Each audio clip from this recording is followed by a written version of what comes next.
I want to start with a little experiment, and it's going to involve all of you. What I'm going to do is play a sound. And I want you, when I tell you in a moment, to close your eyes and listen to the sound. And when the sound is done, I'm going to ask you a question. Are you all okay with that? Yep. Okay, everybody close your eyes and get ready to listen.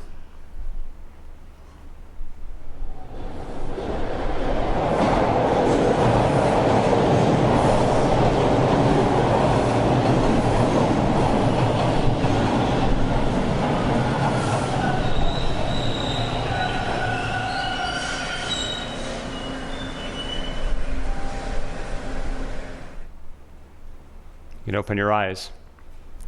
And here's my question. Where are you when you hear that sound? Subway. Oh, I was on a racetrack. A racetrack? I thought surely the one person who lived the majority of his life in New York would recognize the sound of a subway. It was a rough lunch. Yeah, that's right. That's the sound of the subway. That is the sound you hear when you go into a subway. And what do we know about a subway? It is the place where it's below ground. You're up on the street where you are. You take steps down, an escalator down. You go down and you stand on a platform, and a train arrives. And that train is going to take you to where you want to go. It's a really simple process. You choose the destination, and the train takes you where you want to go. Do you guys see a little metaphor here? The thing about it, though, is you have to step onto the train. You can stand on the track, but you have to actually get on the train for it to take you where you want to go. If you stand on the platform and you watch trains go by, and they keep passing you by, and they keep saying, this is the place you want to go, are you going to get there? No. So you have to get on the train in order for that to happen. Now, one of the things that's interesting about trains, if you look at this one, so that's the platform you see there, and then there's the yellow part that's kind of the caution part to tell you something is about to happen. You're going to move. And then there's the train door, and you can see it's open here. Now, if you look at between that bright yellow line and where the door is open, what do you see there?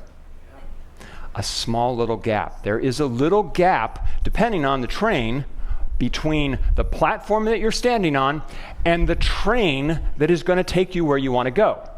So the gap is the difference between where you are and where you want to go. Now, I thought this is such a good statement, it became the title of my talk, which is Mind the Gap. Now, you probably have heard of that phrase before, but you might not know where it came from. It actually originated in the 1960s in London. So the London Underground would put these signs on the platform that said, mind the gap, because I don't know why. Were people falling into a gap? I don't get that part, but this was popularized in London. Maybe that is kind of a big gap, so maybe they just thought, we don't know, we want people to be paying attention. So they look down, they see the sign that says mind the gap, and they're going to be safe. So the key, though, is they're looking down, right?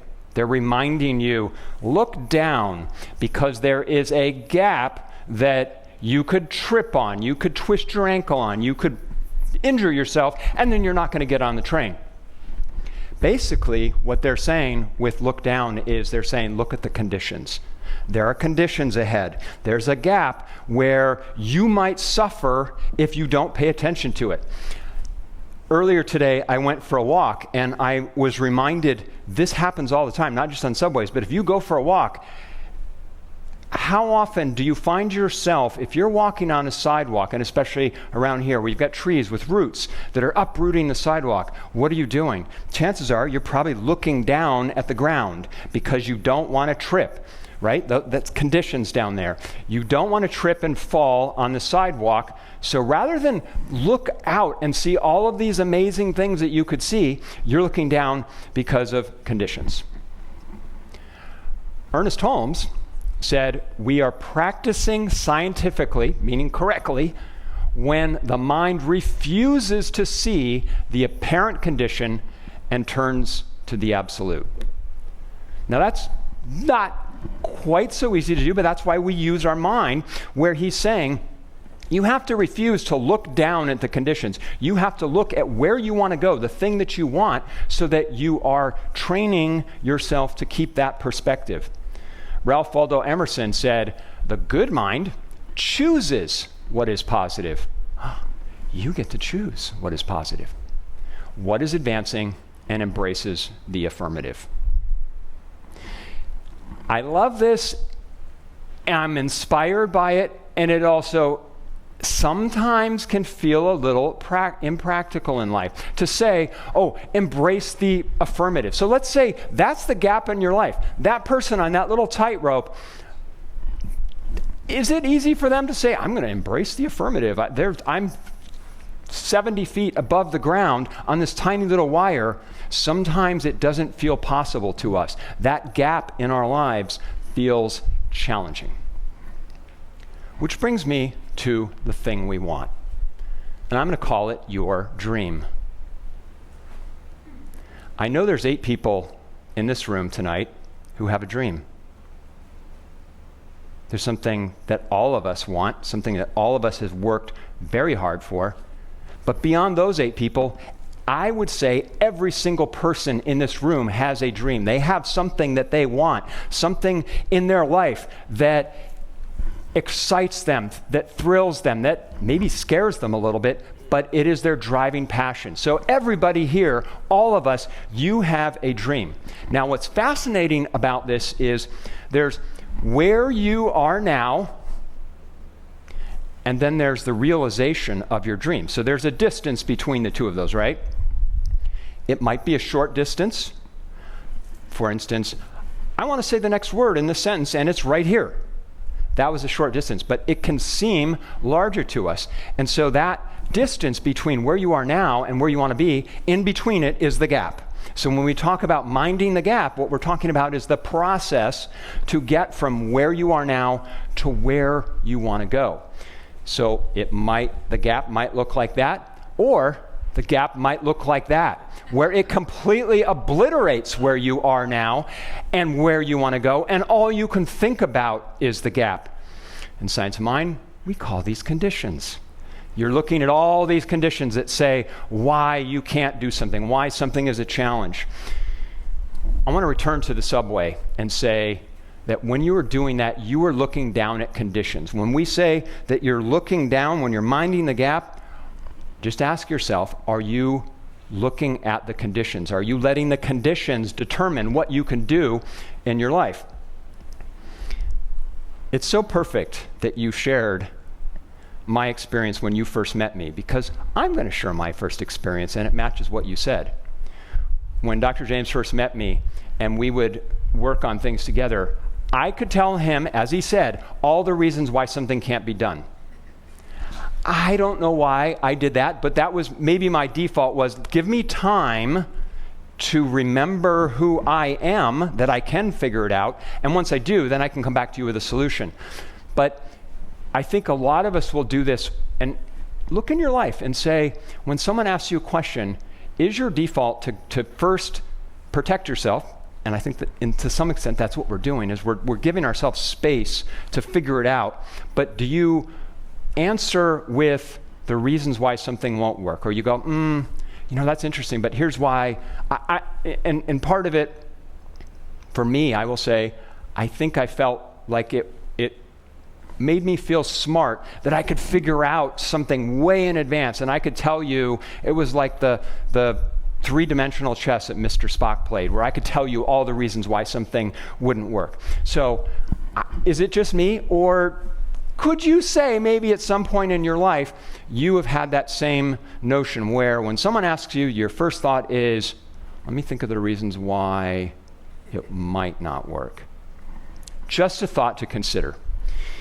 And speaking of thoughts, Ernest Holmes goes on and says, the thought that any given condition is a thing of itself tends to make it appear to be a thing of itself. So he's saying, if you consistently look at conditions and you go, that's a condition, you are making it a thing. So now it is a thing. And we know thoughts are things. So if I continually put up that reason why I can't do something, it becomes a thing. It becomes, in your mind, it was my identity for a while. I was that person that couldn't do that. Let's go back to the subway for a moment. And I want you to the extent that you can see it here, notice on the right, that's the platform maybe you're standing on. Look at the color on the opposite platform. There's people with all sorts of vibrant color. Let's say maybe that represents where you want to go. But what's in between that are the rails, the track. So there's where you want, and then there's that track. And it can seem, in this case, that seems like a really wide distance between what you want and where you can go. And it's not only wide, but in our minds, it can be dangerous. Because if you know anything, and you've all heard this term, I'm sure, if you know anything about a subway, how do subways get powered? Many of them get powered by electricity, right? There's a rail on the platform, on the ground. It's called the third rail. And the third rail carries electricity. Well, you may have heard of this term because it's often used in politics, where they say that cutting Social Security is the third rail of politics, meaning if you do it, you will die. So the third rail, metaphorically, the third rail is the thing that you don't want to touch. So not only is that distance challenging, but now in our minds, it can also feel dangerous. So going back to mind the gap, if we know that in our minds that this distance, all the conditions there are challenging, and we see that sign, mind the gap, how do we get over the gap in life? You erase the gap with your mind.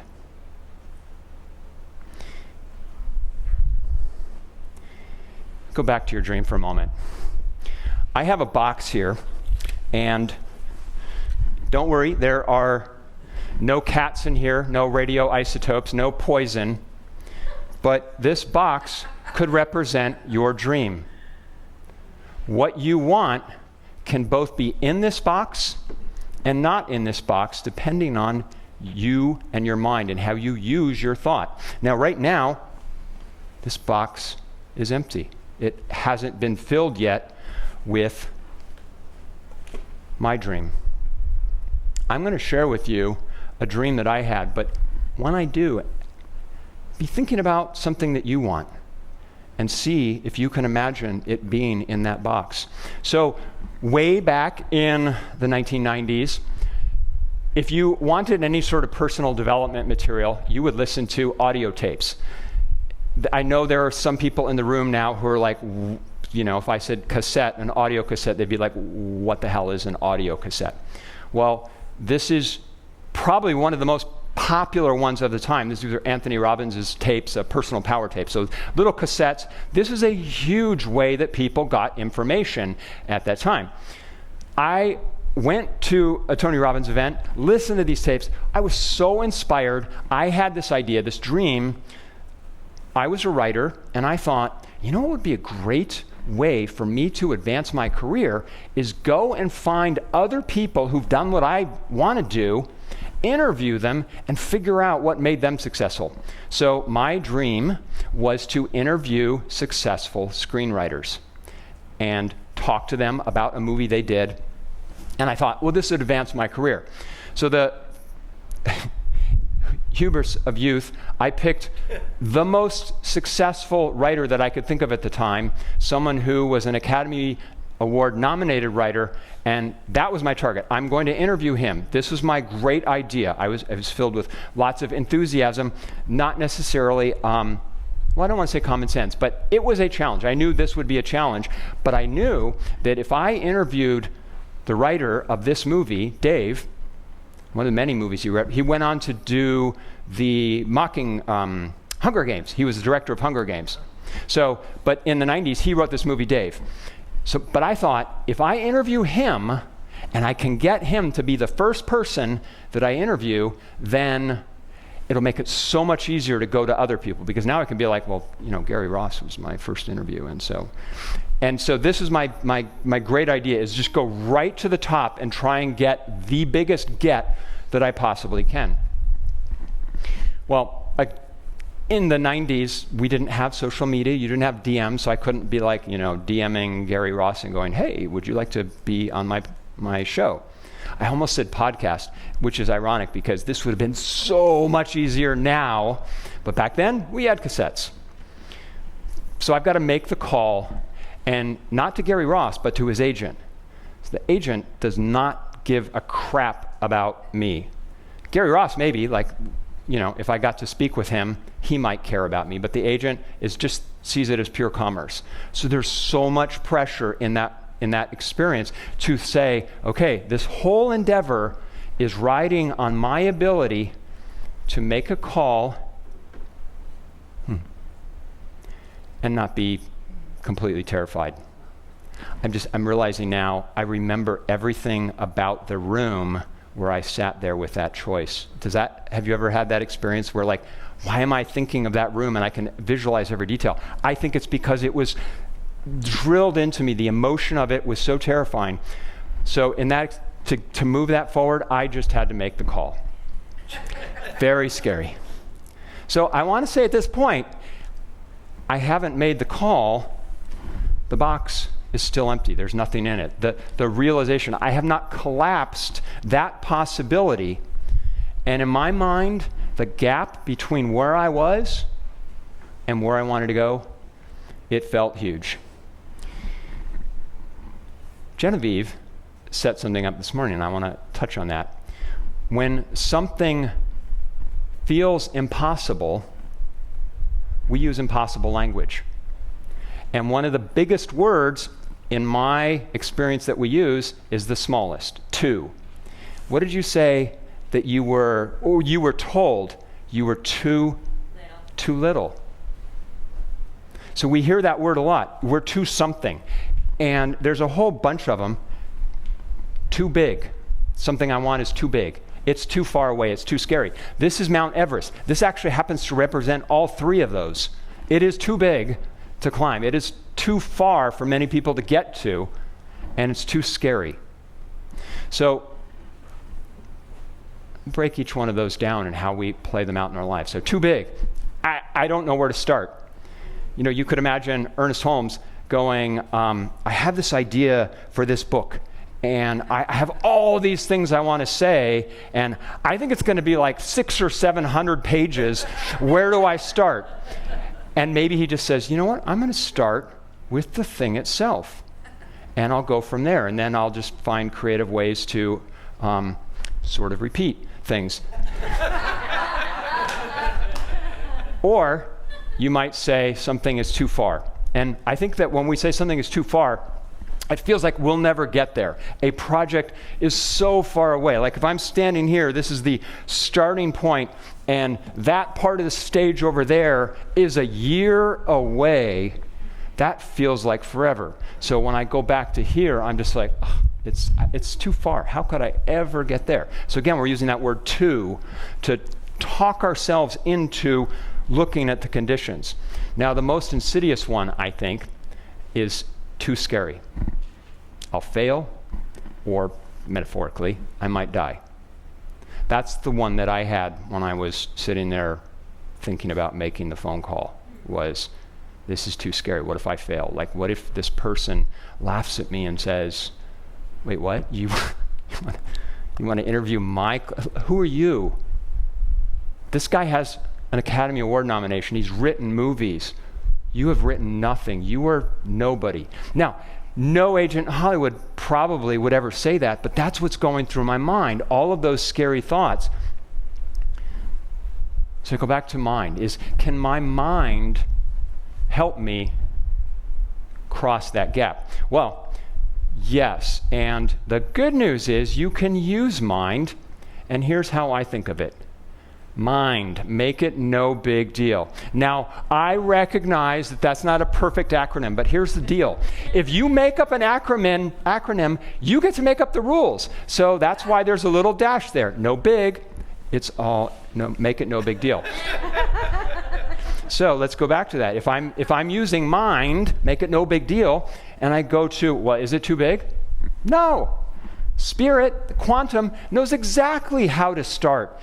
Are you kidding me? All of those ways that can be started are out there. I just have to step into one, and quantum's like, dude, I got you.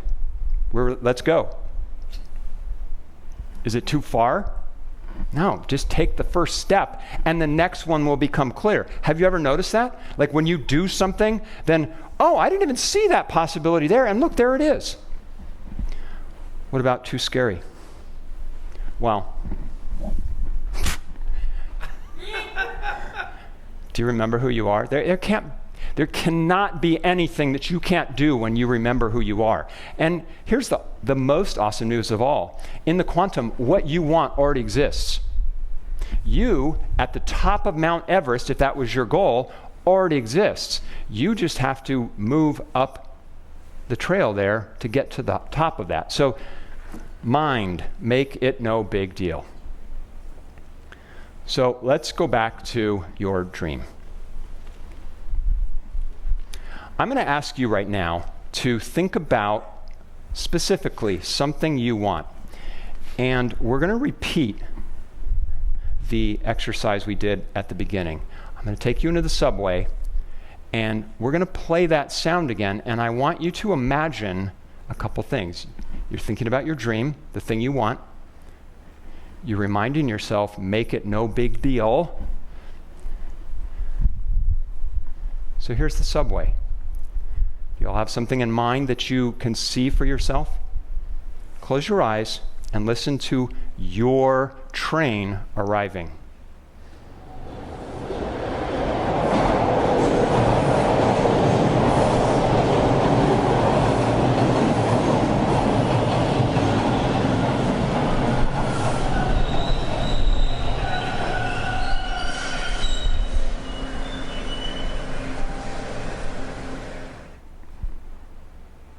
Open your eyes and step onto that train. I will conclude now with my story. And I'd love to be able to tell you that this story worked out, that I made the call and that it worked out. I'd love to be able to tell you that in that moment, 30 years ago, Thor, that doesn't have the consciousness of now Thor, knew how to do exactly that and talked himself past that. I'd love to tell you that I knew about mind, no, make it no big deal. But here's the thing. We talked about this box. What you want both exists and doesn't exist. Your dream can exist and both exist. The key is that you have to take action. So as I said, I would love to be able to tell you that I picked up that phone and called that agent, and that I got Gary Ross to do the interview. I'd love to be able to tell you that that interview got more interviews and that it became something that was out in the world. I would love to be able to tell you that.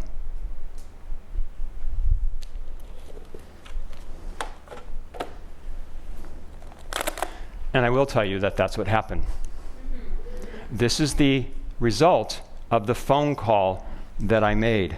This is the business that I started, where I interviewed a series of writers about what they did. It exists in the now, in this reality, because I picked up the phone and I made the call. You have something in your life that you want. You may be looking down at the conditions of what says to you it's not possible, but I am telling you, mind the gap. Use your mind and take the steps that you know you can, make it no big deal. And the thing that you want, that thing that you can imagine yourself having, will go from being a quantum possibility to a reality in your life. Namaste.